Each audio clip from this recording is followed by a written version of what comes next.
Welcome back to Shooting Womp Rats. I'm Daniel. I'm done! And we're here yet again bringing you the best and brightest of the D6 Star Wars saga. Darka. And now for the news.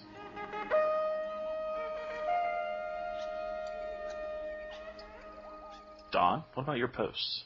Well, I tell you what, this week got a lot of interesting stuff. I'm going to start off with the Adventure Seed Monday. Type is going to be capture an enemy officer.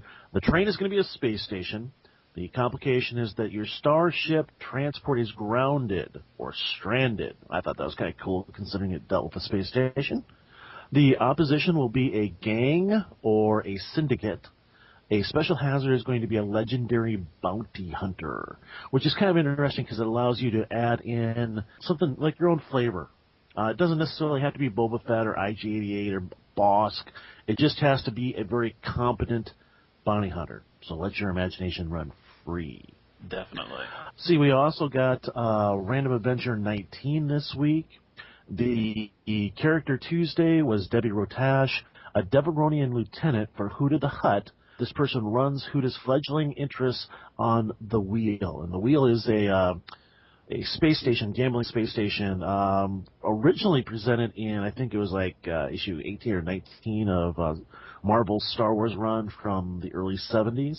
Basically, it's a gambling mecca. The Empire is not allowed to be there. It's an area of space called neutral space. It's a very cool idea. I like it. Rumor Wednesday, there are extreme food shortages on the planet Phenosha. Why? Who knows? Orchestrated? Again, who knows? It's a rumor.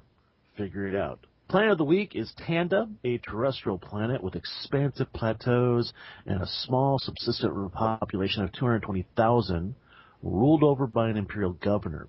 It is at the atomic level development with but it does have a standard starport, and the imperial governor is concerned more about improving conditions than exploiting the planet and its population. So kind of a unique angle there as well. So that's all I've got, Daniel. What do you have? An imperial governor that actually cares about his people? I said improved conditions. For what purpose? For what purpose, I don't. Is he trying to rebuild infrastructure? Is he trying to make a population that is better educated so that they can be exploited?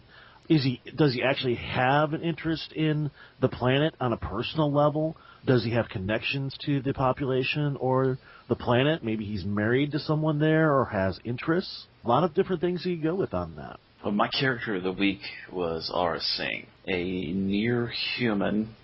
She was basically raised in slavery, then found by the Jedi. During her time as a Padawan, she proved to be a very headstrong, to the point where she would rebel against her master. They sent her to a secret Jedi master called the Dark Woman, who was known for being able to handle rebellious Padawans. Unfortunately, Aura never became anything other than a Padawan. She was captured by slavers yet again, by pirates, and then eventually ended up in the hands of Anzadi assassins who installed a biocomputer in her head to help her track prey. From there, she became a bounty hunter, and her focus mainly is on Jedi. You don't see much of her in the movie. The actual actress, made the appearance in episode 1, where Aura can be seen standing over a balcony watching the pod race. She's made appearances in comic books, and she also did a stint in the Clone Wars, where she is helping Boba Fett get revenge for his father brother against Mace Windu. The write-up itself, I pulled the stats from D6 Holocron, are really interesting. I think she would make a great NPC to throw at a party of Jedi. Yeah, I have a question. Well, actually, first I have a statement. You know, I think when I first saw Aura Singh, I thought, wow, she looks kind of cool, but she looks like a ghoul. Yes. Then I got to thinking a little bit more about it, and then I was like, she doesn't look like a ghoul. She looks like a Night Sister. Mm-hmm. Mm-hmm. And so, as a Padawan, she didn't she didn't fail her training. She was kidnapped by pirates before she could finish it. Information I pulled from Wikipedia from her does not specify. There is only one small hint. They faced off against a group of pirates or slavers that played upon her lack of trust in the Jedi.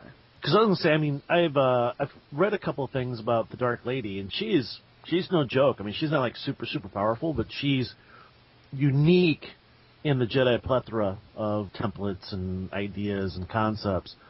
So I'm kind of interested in that. And not only that, it's kind of like, I would think that if a Padawan go missing, that you're responsible for, you'd go find them. Normally, yes. So the only thing I can think of is that something happened during the course of her training and she was let go. Now, Yeah. I know that during that time of the Old Republic that the Jedi that were not strong enough to make it past Padawan were usually sent to another planet to do agricultural work or, behind the scenes things, support roles. Now, you also had mentioned that she had been running with a group of assassins. That species, that's the Star Wars equivalent of like the Star Wars vampires, right? The very same. I thought that those guys would hunt out specifically Force sensitives and Jedi in particular if they wanted to, and like suck their brains down like a really like a 1914 Rothschild because they were just so damn tasty. Yeah, the Anzati actually have this. I don't know. They find Jedi and their control of the Force to be a more tasty, what they call a more tasty soup. Mm-hmm. Which strikes me as odd that they would take a Force sensitive in and, not get a hold of that soup. Yeah, stick a couple big straws in her ear, little curly straws. Something like that. Now, my last question is, they put a biocomputer in her brain? Yes, right. And again, to what purpose? For every die, game mechanic aside, they install the biocomputer in her head to make it easier for her to track prey. So what that leads me to believe is that they were using her to bring in Jedi for them. Ah, so she'd bring them in, they'd crack the Jedi's head like a walnut, suck out the soup, and she gets the sword. There you go. I don't know, sounds pretty silly to me, but we'll go with it. I don't make the characters, man. You know what time it is, don't you, Daniel? It's buffet time. It's buffet. All you can eat Ronto Buffet. Community post et al. Starting off with Khairul Hisham posted up some pictures of some old, and he said they were from 15 years ago, adventures. Yeah, I got a chance to look at those. I was very, very interested in what he had written down. I really like some of the concepts, the pictures and stuff that he had posted. I don't know about you. I couldn't read them. I can read his writing. I can read it pretty well, but he only sampled it. He didn't give us everything, and he's talking about how he will try to put it into PDF when he has the time. I'd really like to see this in PDF form and see it distributed. Definitely, either that or in a Google Doc or something like that, that's platform portable. Like I said, I liked what I saw. I couldn't really make out a lot of it because a lot of the pictures were like off center. I could read some, but not the rest. But anyway, I'd love to see Khairul do that. Now, with that being said, you know who I've seen lately that I think would be an awesome editor? Who? Adam Souza. Yeah, he posted up a mouse droid, an MSE-6, that with an espionage package. Espionage package? Daniel, tell me about that. Similar to illicit electronics and Mirandaz's espionage droids, this is straight from the write-up, Darsect Automata has modified the Roboxen Columni MSE-6 general-purpose mouse droid. Retraining the droid's original shell, it appears to be a normal mouse droid under all but the most intensive scrutiny. Due to its ubiquitous appearance, especially in the Imperial fleet, it can usually gain easy access to sensitive systems. It often can utilize its impressive slicing skills in plain sight and then just roll away, all with little chance of detection. Completely illegal throughout the civilized galaxy, Dark Sect Automata has done their best to quietly market the droid to select organizations, with quotes. Interesting. Very interesting. Now, I kind of like this. Just something that adds a little bit of flavor without being too powerful. Mm-hmm. And there's actually something like that already. I'm thinking Gundarks. There's like a pulsar-based like low-end droid that does the same thing. It records, and I don't know. I like it that it ties back into the Star Wars movies. Then there are Dawn's Tables. Actually, I want to talk a little bit more about Adam Souza real quick. I'm a little scared. Yeah, and I tell you what, I really like Adam Souza's write-up. The thing I noticed right away was that the layout was just really, really good. And so Adam has got some really good, serious, like, illustrator skills or something along those lines. I'm not really sure what software he's using. But if he's got time, and I sent him an email, he hasn't gotten back to me yet, maybe he would be interested in doing the layouts for the Droid animated series. I don't know. I would like to see it. I like the idea, Don. I think Adam would, especially with the way he set that up. It was great. I liked it a lot. I think I think he's got the skill set. I don't know if he's got the time. So can we talk about your tables now? We may. Let's go ahead and talk about my tables. Dun, dun, dun. Don went on a posting spree, and he's got all sorts of skill modifiers, task difficulty numbers, and all of these, personally, I'm adding to my GM cheat sheet collection. Yep, that was pretty much the whole idea. It's actually, the set actually is 4 separate groupings of offerings, I guess you'd call them. The first one is where I just took a table and combined all of the terrain difficulties for character, vehicle, and starship, and put them all in one cross-indexed table. So what it does is it gives an example of each types of the terrain.